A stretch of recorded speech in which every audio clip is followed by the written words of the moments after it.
All right, Andy from Backbone Adventures, ATV and Jeep rental company in Estes Park, Colorado, doing frame stiffeners on 2023 Can-Am Maverick X3 DS turbos. Using a Superatv front end frame stiffener, and the one you see on there on YouTube, there's a video on there. It's of the old style front end frame stiffener. So this is for the new style, and it's going to be a little bit easier than even the video you see on there currently. So as you can see, just like in that other video, you want to ratchet strap your radiator up. This machine hasn't been set up yet, so that's why it looks so funky. And we're also putting an aftermarket, well, it's a Can-Am bumper, doing a bumper on it. So you don't have to take out your differential. You don't have to disconnect your driveline, right? But you do need to get all the control arms off, the shock, everything out of there. Now I'm gonna let Trevor show you how these parts go together on there and explain it all to you what the process is. So, comes with a bunch of pieces in the kit. Normally I'll start off, you have this main piece that kind of goes underneath. And then, if you can look over here. Can you give me a flashlight, Maddie? Right in here, has a little bracket. Well, let's get a flashlight here. So we got one that works, okay. So right in here, you have this little bracket. So once you put this piece. Put your finger on it? Right here. So once you put this main piece on, I'll put this piece on here, just to hold this back end in place. Okay. And then you put your 4 bolts in just loose.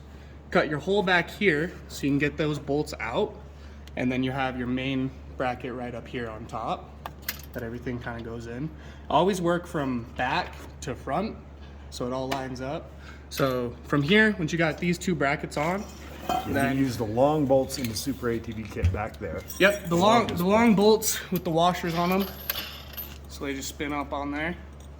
Okay. And then from there, and there's a brace back in there you have to cut as well, and that the 2 bolts in the back have a bracket welded to them. Yeah. Show me that so we can show everybody that. Oh, you already threw it away? Yeah. All right, no big deal. There's the 2 long bolts back there are welded to a bracket, and you have to cut. There's a couple of tabs that are riveted to the frame, and you have to cut those tabs to pull that whole bracket out of there. Yep. You just got to cut a little piece of your skid plate so you get those bolts in and out. Okay, go ahead, Trevor. Sorry. No, you're good. So then continuing to work from back to front, you have this bracket here, which has your 2 smaller bolts with the nuts on the back, and then you'll have your 2 bolts for the back ear of this upper control arm. Which bolts are those that indicate that you're using? So they are, you have, those are the ones you don't use. Yep, so the ones that come with the 4, we don't use these 2. It comes with 4 that are all the same, 2 that are slightly longer, the 110s, and then the 2 that are kind of shorter. Okay. For the back ear of that arm, it's the 2 that are kind of slightly shorter than these one that come with the 4. Okay, so back right in there, these are actually you get 6 of these, or yep. 6 of these bolts here. Mm-hmm. So 4 for the front, and the other 2 are right there. Yep. But down here, you use the shorter of the shorter out of all of them. Out of all the other longer bolts. Yep. You use the shorters for there. Okay. Yep. And then you have, from this piece, when you take it off, this bracket right here. Can you lift that headlight up so I can point back in there? That bracket right there is normally in the front here, but since this is already braced and this is not, put that on the back side there. Okay. So then. All right. And you just have it hooked up to one bolt right now. You're going to hook it to the other in a minute. Okay. Yep. And then from there, so you always start with your lower arms. It makes it a lot easier to line it up. Let's point out this stuff here. So you have your spacers. Yep. They're going to go on the front, and this is your front piece. It's separate from this. Mm-hmm. And again, everything is just finger loose, right? Everything's nice and dry in there. Okay. If you tighten anything up, it's not going to line up. So you use the 2 shorter bolts back here, and then your 100mm bolts you have down here. Yeah. So out of that set of 4, the 2 of those will go on the bottom with this bracket on the front here on this piece, and then your longest bolts are going to go on top The because we're longest putting of the shorter bolts. Yep. The longest bolts go in Yeah, the yeah, back. yeah. But yeah. and then just so you can have enough thread to stick through with And that those are plate the on the back. 110 millimeter bolts. Yep, yep. Those are the 110s. Okay. All right. And you just And you don't disconnect the drive line. Yep. You Stay. just gotta unbolt the diff Unbolt the diff. because that gives you enough room. See, that's 'cause- unbolted down there. So right in here, you originally have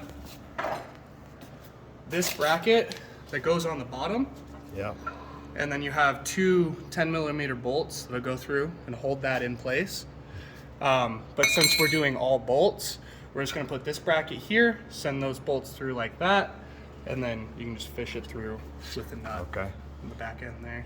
And so once you get everything on, then you put those, what are they, 15 millimeter, 18 millimeter, 15 millimeter 15s. different diff bolts, four Yep. of them back in. Line that up. And then, so now that we have everything nice and Let's take a look at the FDM really quick. Sure. Yeah. Not FDM, but the little module. actuator. They did disconnect the actuator. You have to, you have to disconnect that actuator. Otherwise, you're not gonna have a great time trying to get this outer bolt for the upper arm off, and then getting this one in for the backside.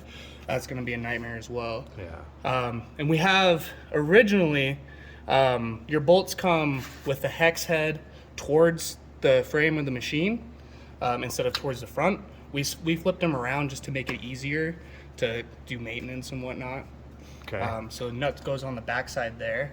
Okay. Explain that other bolt right there that you're fighting with. Do you have to get that extra bolt for? Yeah. So obviously, right now with the diff loose, you got a lot of wiggle room to be able to move it around. But this is a Torx. It's super long, and with this new bracket in place, it makes it super difficult when this is actually lined up because it'll actually sit probably closer to that, so you can't get anything in there. Yep. So we'll put a smaller hex head bolt in there, just a 10 millimeter, just so we can be able to service this sensor without having to pull this entire front end off and the arms, because the bumper has to come with it and all that as well. Okay. All right. So, okay, back to what you were saying. How do you get all the arms on now? So you're gonna start, obviously continue to work rear to front when you're tightening. I'll always start with these 10 millimeters that hold that little bracket in place. Tighten up those first, and then that'll pull that whole entire skid plate and this main frame section into place. Right. But you don't cinch it down too hard because it'll strip them damn things Yeah, out. yeah. You noticed. This is like what machine number 14 or Yeah. 13 or 14 now. So okay.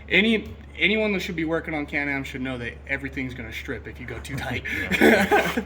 But yeah, especially these because they just have those two little washer things on the back side to hold it in. But cinch those down until you see it kind of pull in, and then that bolt's not moving as much anymore. We'll move to those in the rear right there, tighten those up, and then continue to just work Have our to way get your forward. control arms in, obviously. Yep. So you have to put your whole lower control arm in with your little metal wear plates. And okay. And then tighten that upper there, tighten that guy, and then you're going to tighten the front here for the front side of the lower, front side of the upper, and then these guys are always last. If you tighten these up first, then it's going to cinch this down in a weird way, because you want this to be nice and flush right up against here where it's going to sit naturally, because this will allow it to kind of tilt like that. So if you have to tighten these ones up last. Right. And then from there, And that's you do all that tightening after you get all your control arms in. yeah, That's the last thing you do is everything tighten has up. to be lined up with a nut on the back. Otherwise, it's going to be one hell of a time. Okay. So All right. Is that all we can think of there on that? Yeah. Yeah. Okay.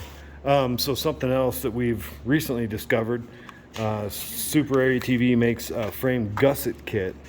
It's a weld-in gusset kit, and it includes, and you can buy these little brackets. I'm going to separate, but right where your trailing arm connects, I'll show you what happens. This machine, 1 day old, first or second ride out. They drifted it into a tree, hit right here, impacted the tire, ripped the trailing arm out. The trailing arm swung around, broke the clutch cover. The inner material in there just got chewed up in the clutch, and it broke all of the motor and transmission mount brackets. It's kind of hard to see, but if you look at that, you can see that the bracket is cracked. Bolts are stripped out. Oil leaked out. We're assuming the seal from the drive shaft there, the seal behind it, is where the oil was leaking out from. We're not even sure yet if it's damaged the motor. We haven't got that far, but here's what happens to these mounts, and that's why they're included in that weld-in frame gusset kit. So you can buy those things separate from UTV Source for, I don't know, 30, 40 bucks or whatever. And I would suggest that because this was not that heavy of an impact. You can see the body wasn't even damaged from that impact, but that's the damage that occurred. So I would suggest that the next set of cams we have coming in, we have another 7 or 8 coming, and those will be, we're going to do the weld-in gusset kit, try that out, see how that goes, see what other pieces in there that might be useful. But I would definitely suggest if you can use that frame stiffener, which is a good one, you're going to want to get those brackets down there. So hope that helps, guys.